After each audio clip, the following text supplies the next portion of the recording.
Hello friends, ఈ video trips and falls awareness గురించి చేస్తున్నాను. అంటే నిన్న ధర్మేంద్ర గారు చనిపోయారు కదా.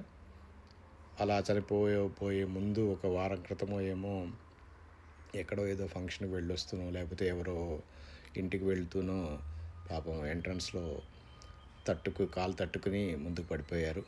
సో అలా పడ్డప్పుడు తన బాడీ చాలా డ్యామేజ్ అయి ఉండొచ్చు. ఇలాంటి డెవలప్డ్ కంట్రీస్లో ఈ అవేర్నెస్ అనేది హాస్పిటల్స్లో కానీ, జీపీస్ దగ్గర కానీ, డాక్టర్స్ కానీ, ఫ్యామిలీ మెంబర్స్ కానీ చాలా ఎక్కువగా అతి జాగ్రత్తగా వ్యవహరించమని చెప్తారు ఒక వయసు దాటిన తర్వాత.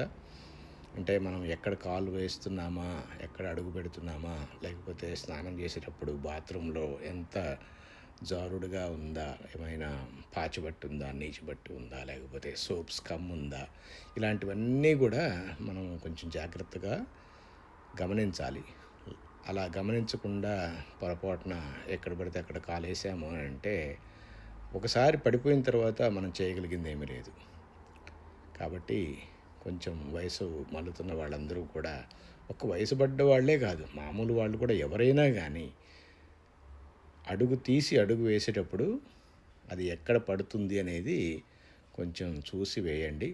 ఎస్పెషల్లీ ఈ స్మార్ట్ ఫోన్ జనరేషన్ వచ్చేసిన తర్వాత 24 గంటలు అది సిటీలో ట్రాఫిక్ లైట్ దగ్గర రోడ్డు క్రాస్ చేస్తున్నా కానీ ఫోన్లోనే ఉండిపోయి మనము ఎక్కడ అడుగేస్తున్నాము, ఎటు వెళ్తున్నాము అనేది చూసుకోకుండా వెళ్తుంటాము.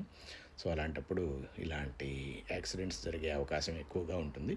కాబట్టి ఎస్పెషల్లీ ఎల్డర్లీకి ఈ trips and falls hazards risk ఎక్కువ ఉంటుంది. కాబట్టి కొంచెం ఆచితూచి అడిగేయండి, మీ ప్రాణాలు కాపాడుకోండి. Thank you.